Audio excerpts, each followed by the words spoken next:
Well, in the real sense, like getting into the relationship is not one size fits all. There's a set of people that actually started their relationship in secondary school and it went so well. And there's some people that actually just it burnt their hand, it burnt their soul, their spirit, their body. and even mentally. Actually, so I'm just trying to make you understand that there's a possibility that certain things go right, and there's a very huge possibility that a lot of things go wrong if you don't do it properly. So, like we emphasize the point that all that we are doing here is a kind of relationship and a kind of marriage model that we are trying to like portray, the kind of one that God would have you have. You're correct. Okay.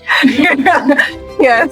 So yeah, I'll be asking different questions now to everybody. I would like people to understand, explain what you think a red flag in a person should be. This is not just in guys or girls, because now they're saying that we are, all of us are girls. It's in boys and girls. So what do you think that a red flag or something that you watch out for should be in any gender? Because you have Shira. Because I have in mind. I think I already said one earlier. One of them is gaslighting. You did something. I felt in a certain way. I know you didn't mean it, but does not mean that my feelings should not be validated. You validate my feelings, then you go from there. So I feel like that's one of the red flags for me. And I think secondly is making me feel like I'm not worthy to have you. Yeah. I don't know if you've heard those Like you're doing statements. it Like you were never my spec to begin with. I don't I don't know whether it makes them feel good whenever they say stuff like that, but that's just like a huge red flag for me. Yeah. It's not necessarily a red flag, but it is something that you should look out for. Like you both have to be of the same faith.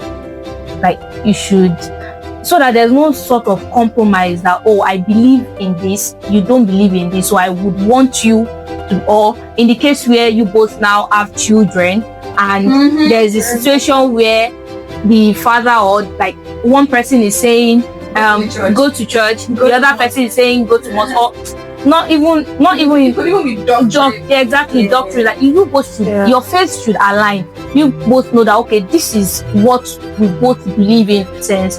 And also I would say a red flag you should also look out for is someone that is vulgar.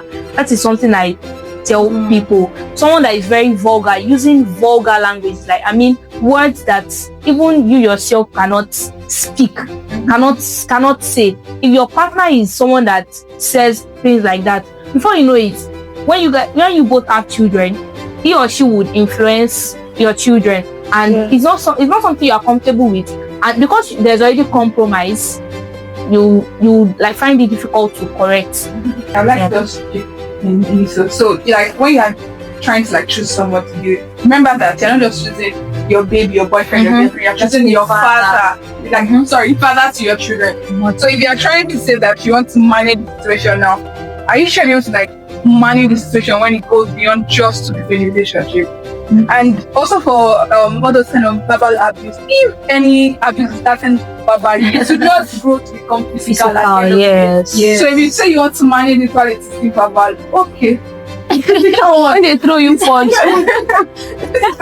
The marriage counselor even said one time like that if you see a particular red flag, like if you see somebody using vulgar words, like increase it in your head to times 100. Like think of the worst scenario that can happen with that kind of a situation. Like don't say that. Many times when you say it in marriage, that I didn't know it was like that. So you didn't know it was like that. Just ignored it. Yeah. So yeah.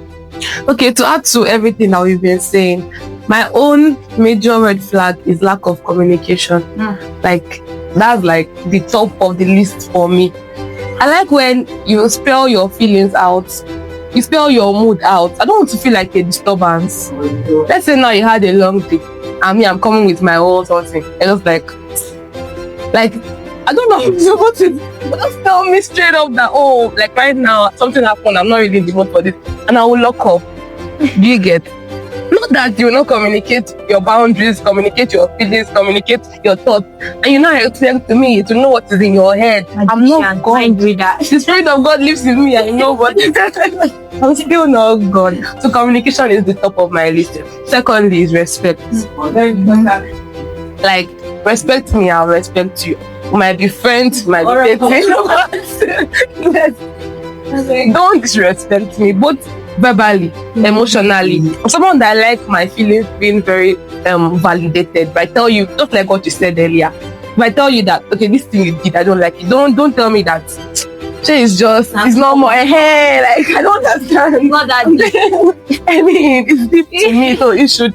So that's it, Cha. That's it for me. Yeah, I think another red flag I would like to also put in that people that isolate when they're going through stuff. Like I've had the privilege of counseling certain person, and they said that the reason their relationship got ended was because this guy was going through stuff, and he didn't speak to his babe for like 3 months, and then came back to message her and was like, "Oh, I was just going through stuff.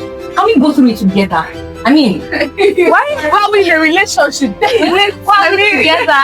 What's going on? Like that was just like a rep. So the girl was thinking of it. Like if I get married to this guy and it's going to stop while I'm, taking care of our children, I could just leave the house and go away. Wow. And then come back 5 months later and was going through. So Like everybody's not going through something. It's still very great for communication. Yes. So yeah, I would like to point this clear that already, you've already like making postulations like with what you said around relationship and finance. It means that we're talking to the set of people that are most likely in a relationship in secondary school base already. Yeah. So this is me to you to tell you that this is wisdom for you to know that you need to date intelligently. In the sense that you both are still under your parents.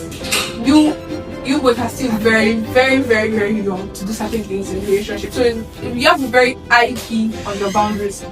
If you're kind of moving with the way your emotions are carrying about in that space, are you ready to born a child? Are you ready to give your parents grandchildren? Are they asking for grandchildren already? Because if you're going to be doing that, you're going to be trying to indulge your emotions and making sure that you're feeling gish today.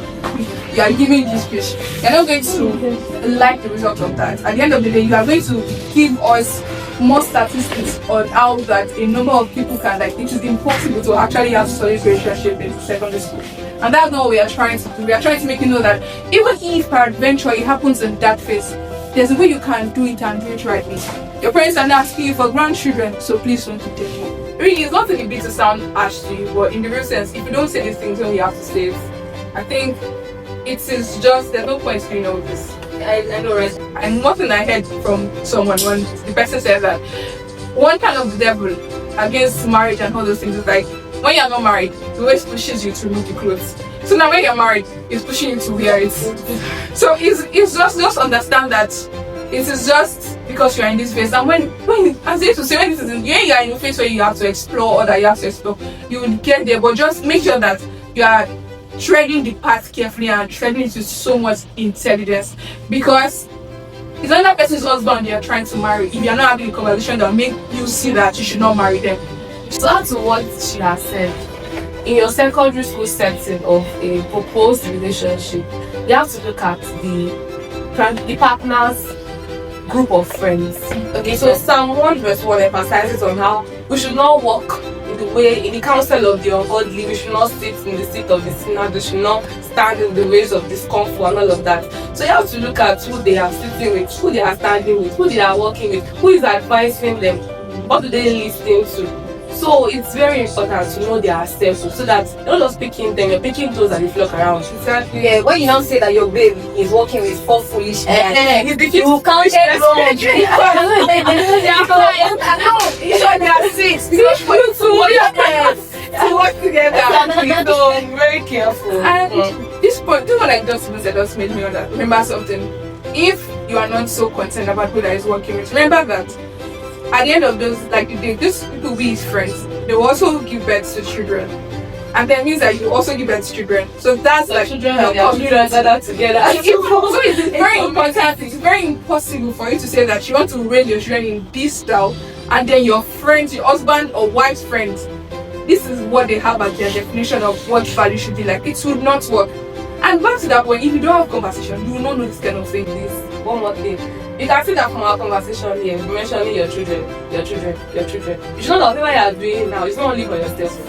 It's for your children. Same decision you want to make now, not just ending now. It will show. So you have to think of your future when you are thinking of the now. So yeah, it is very important for you to know that you are still living under your parents. You need to understand and have solid conversation. Yeah. It is very important to know your friends, wherever they are standing, sitting, and who they are working with.